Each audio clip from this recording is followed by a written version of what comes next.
ഇതൊരൊറ്റ glass മതി, ചായ കുടിക്കാത്തവർക്ക് പോലും ഇഷ്ടാവും. ഇതെങ്ങനെ ഉണ്ടാക്കാൻ നോക്കാം. അതിനു വേണ്ടിയിട്ട് ആദ്യം തന്നെ ഒരു പാത്രത്തിലേക്ക് 1.5 കപ്പ് വെള്ളം ഒഴിച്ചു കൊടുക്കാം. നമ്മളിവിടെ ഒരു 3 ഗ്ലാസ് ചായൻ്റെ അളവാന്നേ പറയുന്നത്. അപ്പോൾ 1.5 ഗ്ലാസ് വെള്ളം ഒഴിച്ചു കൊടുക്കുക. അതിൻ്റെ അകത്തേക്ക് ഒരു കഷ്ണം ഇഞ്ചി ഇതുപോലെ അരിഞ്ഞിട്ടോ അല്ലെങ്കിൽ ചതച്ചിട്ടോ ഇട്ട് കൊടുക്കാം. ഇനി ഇതിൻ്റെ അകത്തേക്ക് ഒരു 2 ഏലക്ക ഇതുപോലെ തൊലിയെല്ലാം പൊട്ടിച്ചതിന് ശേഷം ഇതിൻ്റെ അകത്തേക്ക് ഇട്ട് കൊടുക്കാം.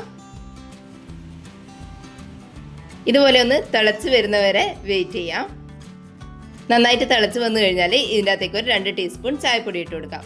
ചായപ്പൊടീൻ്റെ കടുപ്പത്തിനനുസരിച്ചിട്ട് വേണം ഇട്ട് കൊടുക്കാൻ വേണ്ടിയിട്ട്. കടുപ്പം കുറഞ്ഞ ചായപ്പൊടി ആണെങ്കിൽ 3 ടീസ്പൂൺ വരെ ഇട്ട് കൊടുക്കാം. ഇനി ഫ്ലെയിം ഒന്ന് ലോയിൽ വെച്ചതിന് ശേഷം കുറച്ച് സമയം അടച്ചു വെക്കാം. ലോ ഫ്ലെയിമിൽ 1 മിനിറ്റ് നേരം അടച്ചു വെച്ചാൽ മതിയാവും. ഇതിപ്പോൾ നല്ല കടുപ്പത്തിൽ വന്നിട്ടുണ്ട്. ഈ സമയം കടുപ്പം കുറവാണെന്നുണ്ടെങ്കിൽ കുറച്ചുകൂടി ചായപ്പൊടി ഇട്ട് കൊടുക്കാം. ഓരോ ചായപ്പൊടിയും നല്ല വ്യത്യാസം ഉണ്ടാവും. ചിലത് നല്ല കടുപ്പം ഉണ്ടാവും, ചിലത് കടുപ്പം കുറവായിരിക്കും. അത് നോക്കിയിട്ടൊന്ന് അഡ്ജസ്റ്റ് ചെയ്തിട്ട് പിന്നെയും വേണമെങ്കിൽ പൊടി ഇട്ട് കൊടുക്കാം. ഇനി ഇതൊന്ന് അരിച്ചെടുക്കാം.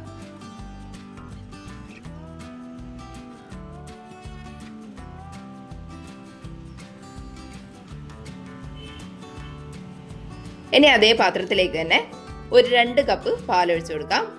നമ്മൾ വെള്ളം അളന്ന അതേ കപ്പിൽ തന്നെയാണ് പാലും അളന്നെടുക്കുന്നത്. 2 കപ്പ് പാൽ ഒഴിച്ചു കൊടുക്കുന്നുണ്ട്. ഇനി ഇതൊന്ന് തിളച്ച് വരുന്നവരെ വെയിറ്റ് ചെയ്യാം.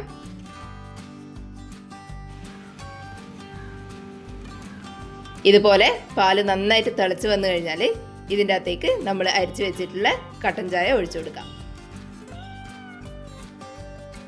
ഇനി ഇത് ലോ ഫ്ലെയിമിൽ വെച്ചിട്ട് കുറച്ച് നേരം കൂടി തിളപ്പിച്ചെടുക്കാം. ഒരു 2-3 മിനിറ്റ് നേരം ഇതിങ്ങനെ തന്നെ തിളപ്പിച്ചെടുക്കാം. ഒരു ലോ ടു മീഡിയം ഫ്ലെയിമിൽ വെച്ചിട്ട് ഇതുപോലെ തിളപ്പിച്ചെടുത്താൽ മതി.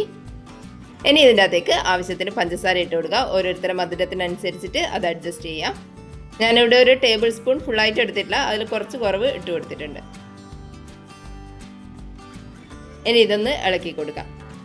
പഞ്ചസാര പെട്ടെന്ന് അലിഞ്ഞു വരും. പഞ്ചസാര ഇട്ട് കൊടുത്തിട്ട് ഒന്ന് ഇളക്കി കൊടുത്തതിന് ശേഷം ഫ്ലെയിം ഓഫ് ചെയ്യാം. ഇനി ഇതൊന്ന് അരിച്ചെടുക്കാം.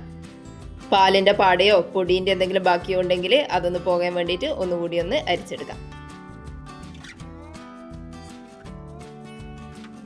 ഇനി ഇത് നന്നായിട്ട് ഒന്നുകൂടി അടിച്ചെടുക്കാം. ഇങ്ങനെ തന്നെ കുടിച്ചാൽ അതിൻ്റെ ടേസ്റ്റ് ഉണ്ടാവില്ല.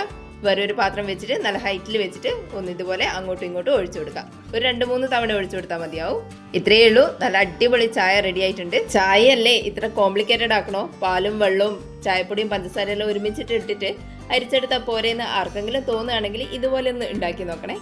2 ചായയും തമ്മിൽ നല്ല വ്യത്യാസമുണ്ട്. ഇങ്ങനെ ചെയ്തെടുക്കുമ്പോൾ വേറെ തന്നെ ഒരു ടേസ്റ്റാണ്. ഇതിലിപ്പോൾ സ്റ്റെപ്പ് ബൈ സ്റ്റെപ്പ് ആയിട്ട് ചെയ്തു വരുന്നത് കൊണ്ടാണ് വീഡിയോ കുറച്ച് ലെങ്തി ആയിട്ട് തോന്നുന്നത്. ഇത് സിമ്പിളായിട്ട് ചെയ്തെടുക്കാൻ പറ്റുന്നതേ ഉള്ളൂ. എല്ലാവരും എന്തായാലും ഒന്ന് ഉണ്ടാക്കി നോക്കണേ. വീഡിയോ കണ്ടിട്ട് ഇഷ്ടപ്പെട്ടിട്ടുണ്ടെങ്കിൽ ഒന്ന് ലൈക്ക് ചെയ്ത് സബ്സ്ക്രൈബ് ചെയ്യണേ. താങ്ക്